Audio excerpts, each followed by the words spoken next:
Hola y bienvenidos. En esta sesión abordaremos la anatomía funcional y la fisiología del corazón.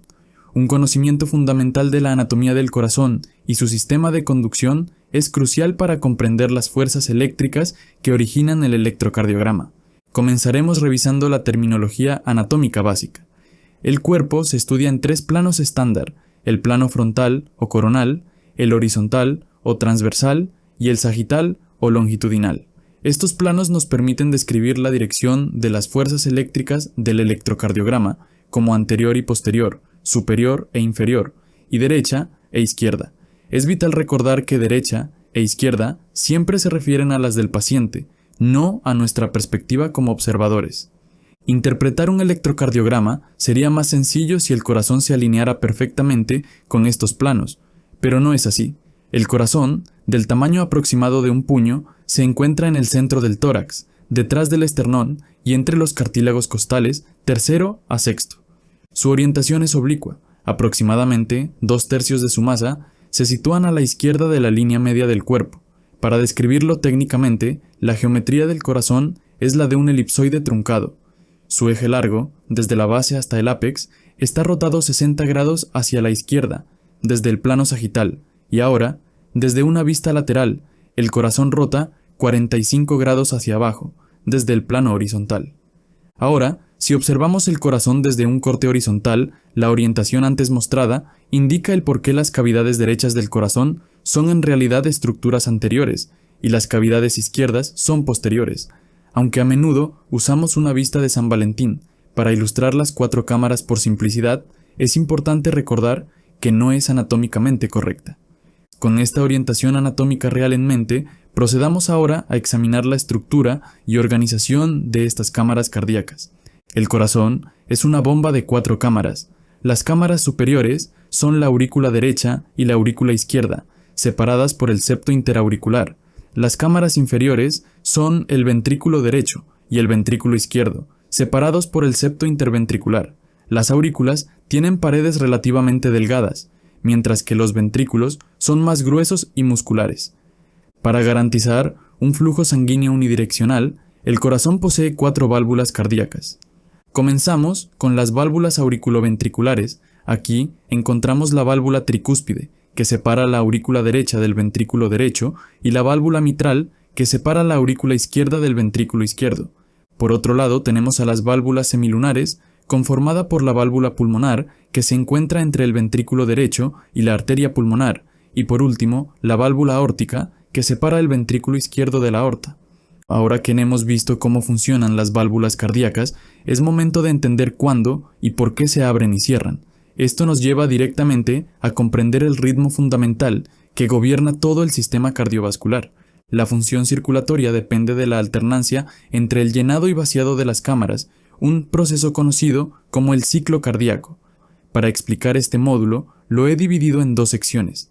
La primera se enfocará en un aspecto general, y para ser más específico, en la segunda parte desglosaré cada fase y proceso que ocurren en el ciclo. Comenzamos con la primera parte. El ciclo cardíaco se puede dividir en 2 fases, la sístole y la diástole. Comenzamos por la sístole, la cual corresponde a la fase de contracción activa, durante la cual la sangre es eyectada de las cámaras, y la diástole, que corresponde a la fase de relajación pasiva, cuando las cámaras se llenan de sangre. Estas 2 fases se subdividen en 2 fases adicionales, lo que da como resultado un total de 4 fases de actividad cardíaca. En la sístole encontramos la contracción isovolumétrica y la fase de eyección sistólica, mientras que en la diástole encontramos la fase de relajación isovolumétrica y la fase de llenado ventricular. Aunque la sístole auricular ocurre durante la diástole ventricular y viceversa, en la práctica clínica, sístole generalmente se refiere a la contracción ventricular y diástole a la relajación ventricular. Ambos lados del corazón, derecho e izquierdo, operan en tándem, creando un circuito pulmonar y sistémico simultáneo. Para comprender el ciclo cardíaco, seguiremos el recorrido de la sangre paso a paso a través de las diferentes cámaras del corazón. Recordemos que, aunque lo presentemos de forma secuencial, con fines didácticos, en realidad es un proceso en tándem donde ambos lados del corazón trabajan simultáneamente. Comencemos. Paso 1. Llenado pasivo. En este momento, tanto las aurículas como los ventrículos están relajados. las válvulas auriculoventriculares se abren y la sangre fluye naturalmente desde las aurículas hacia los ventrículos. Es como llenar un globo sin presionar, la sangre entra por su propio peso. Aproximadamente del 70 a 80% del llenado ventricular ocurre en esta fase. Paso 2. Contracción auricular. Cuando las aurículas se contraen, aparece la onda P en el electrocardiograma. Esta contracción, conocida como patada auricular, empuja el 20 a 30% restante de sangre hacia los ventrículos. Al final de esta fase, cada ventrículo contiene aproximadamente 150 mililitros de sangre. Paso 3. Contracción isovolumétrica. Los ventrículos comienzan a contraerse violentamente, pero las válvulas semilunares aún están cerradas. Es como apretar una pelota de goma. Aumenta la presión, pero no sale nada. El volumen no cambia, pero la presión se dispara. Las válvulas auriculoventriculares se cierran, produciendo el primer ruido cardíaco. Paso 4. Eyección ventricular. Finalmente, la presión ventricular supera la presión en las arterias. Las válvulas semilunares se abren como compuertas y la sangre sale disparada hacia los pulmones y el resto del cuerpo. Unos 70 a 80 mililitros son expulsados en cada latido. Paso 5. Relajación isovolumétrica.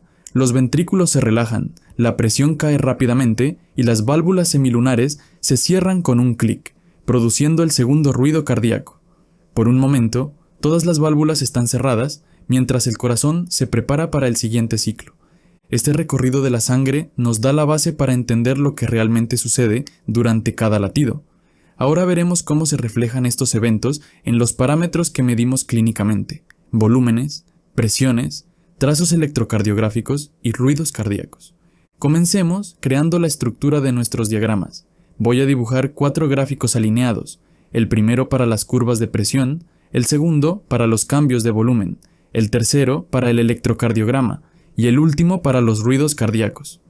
El primer proceso corresponde a la contracción isovolumétrica, la cual ocurre durante la sístole temprana, representada por el complejo Q-R-S en el electrocardiograma.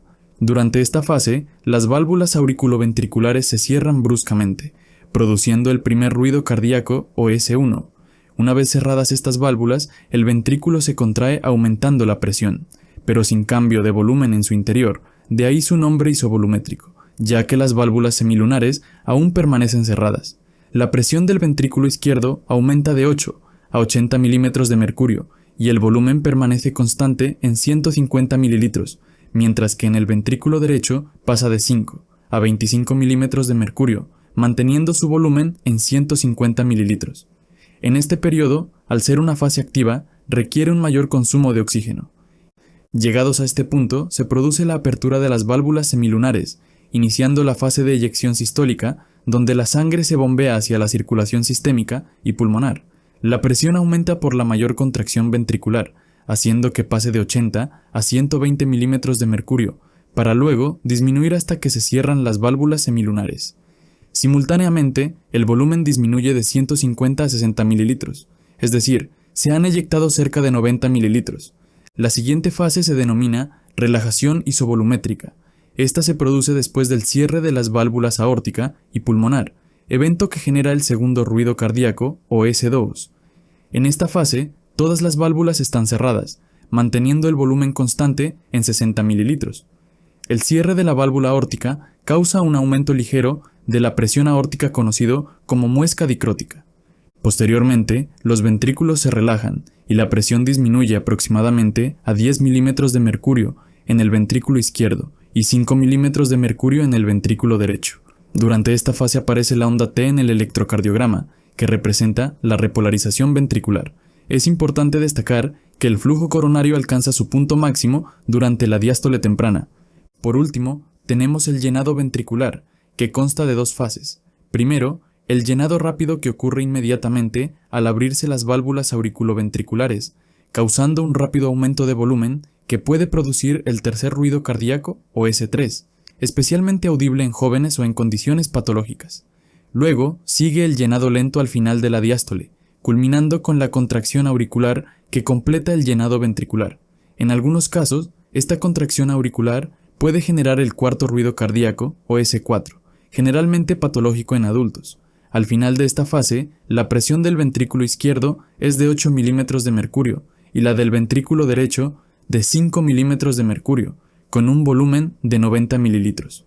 Y así, se repite el ciclo continuamente. Para consolidar estos conceptos, ahora analizaremos el mismo proceso desde otra perspectiva, el bucle presión-volumen. Pensemos en este gráfico como un mapa que nos muestra exactamente el trabajo que realiza el corazón en cada latido.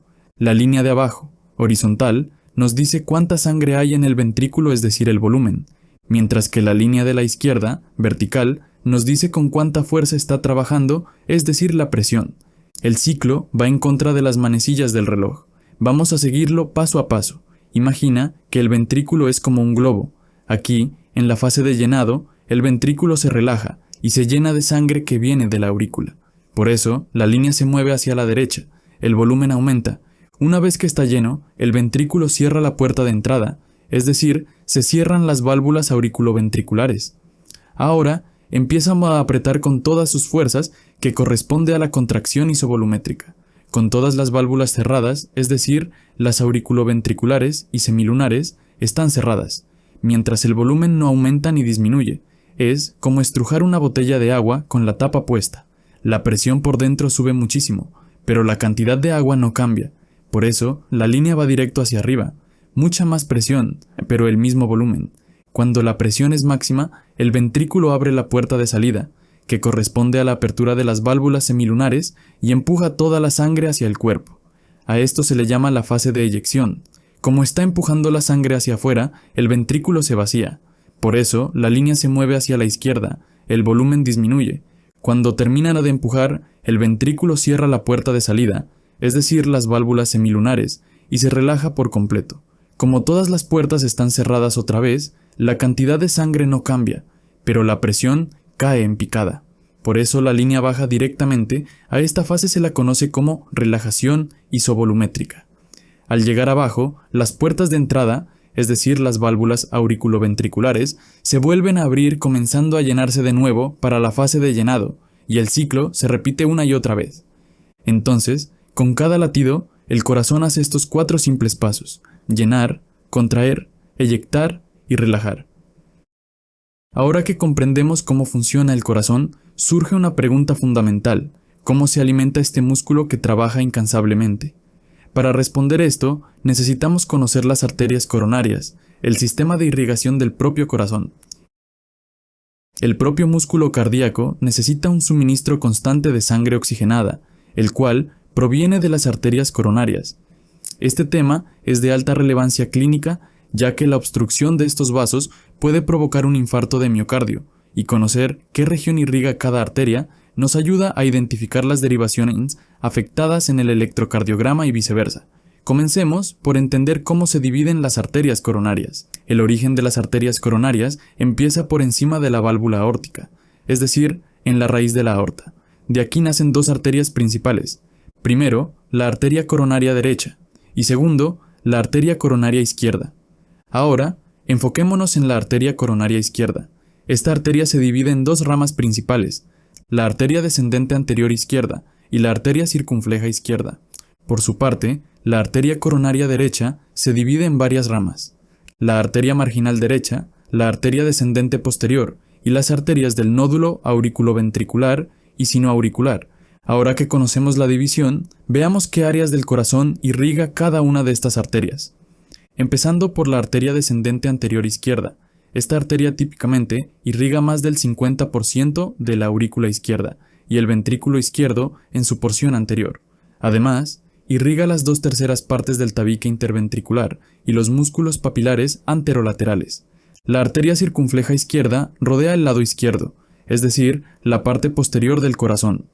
Irriga la porción posterolateral de la aurícula y ventrículo izquierdo, además del músculo papilar anterolateral.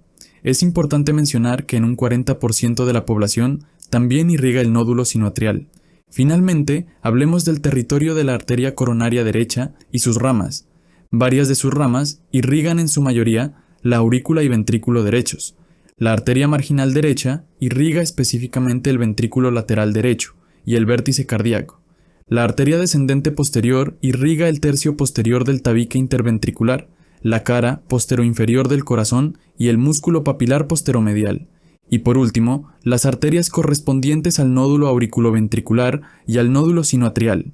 Como pueden ver, el conocimiento de la anatomía coronaria es fundamental para interpretar correctamente los hallazgos electrocardiográficos y localizar la zona afectada en caso de un infarto de miocardio.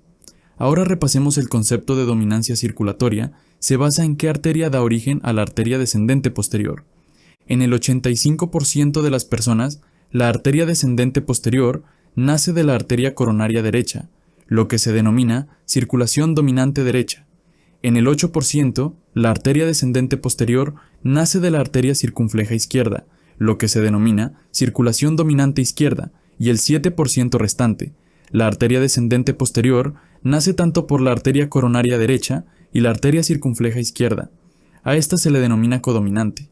La correlación clínica más importante de esta sección es que durante la sístole ventricular, la compresión de las arterias coronarias limita significativamente el flujo sanguíneo coronario. Por esta razón, la mayor parte de la perfusión miocárdica ocurre durante la diástole.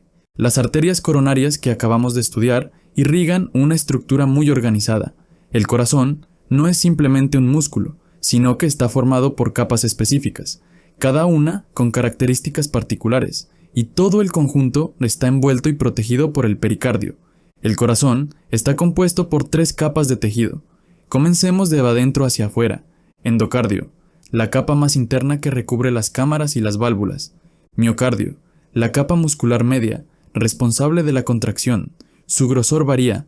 El miocardio del ventrículo izquierdo es 3 veces más grueso que el del derecho debido al mayor trabajo requerido para la circulación sistémica. Se divide en una mitad interna, subendocardio, y una externa, subepicárdico. Epicardio, la capa más externa, que contiene las arterias coronarias, nervios y grasa. El corazón está envuelto por un saco protector llamado pericardio. Este tiene una capa externa fibrosa y una interna serosa. La capa serosa se subdivide en una capa parietal externa y una visceral interna. Es crucial entender que el epicardio y la capa visceral del pericardio seroso son el mismo tejido. Entre estas 2 capas serosas se encuentra el espacio pericárdico, que contiene una pequeña cantidad de líquido lubricante. La correlación clínica más relevante sobre el espacio pericárdico es que la acumulación excesiva de líquido en esta cavidad, conocida como derrame pericárdico, puede progresar hacia un taponamiento cardíaco. Esta emergencia médica se caracteriza por la compresión externa del corazón que impide el llenado ventricular diastólico normal, comprometiendo severamente el gasto cardíaco y la perfusión sistémica. Para completar nuestro entendimiento del corazón, queda un último elemento fundamental, el sistema que controla todo lo que hemos estudiado. Dentro de las capas cardíacas existe una red de células especializadas que actúa como el sistema eléctrico del corazón, generando y conduciendo los impulsos que coordinan cada contracción.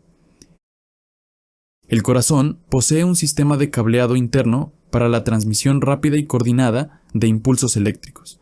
Este sistema activa las células miocárdicas para que se contraigan. Sus componentes son el nódulo sinoauricular. Este es el marcapasos dominante normal del corazón, localizado en la pared de la aurícula derecha, cerca de la entrada de la vena cava superior.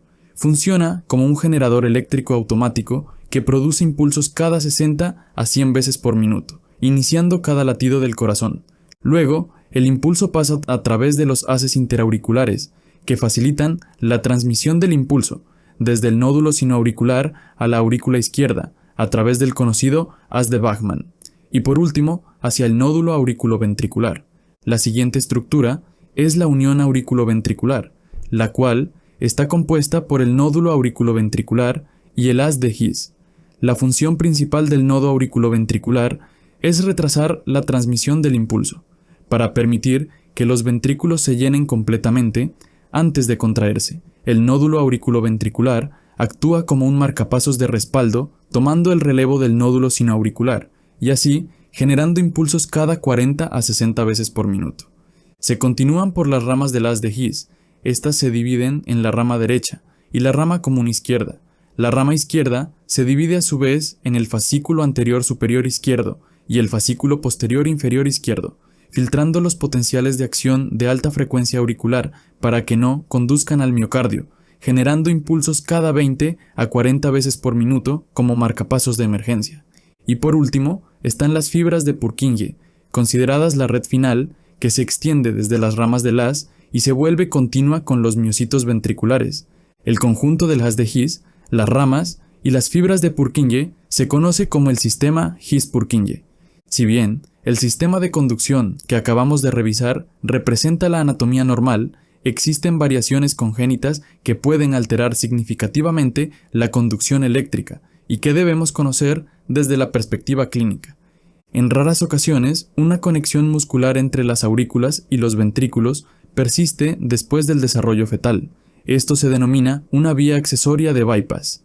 Estas vías pueden conducir impulsos eléctricos fuera del sistema normal, produciendo una configuración del complejo QRS ancha y bizarra conocida como patrón de preexcitación o Wolff-Parkinson-White, que lo estudiaremos más adelante.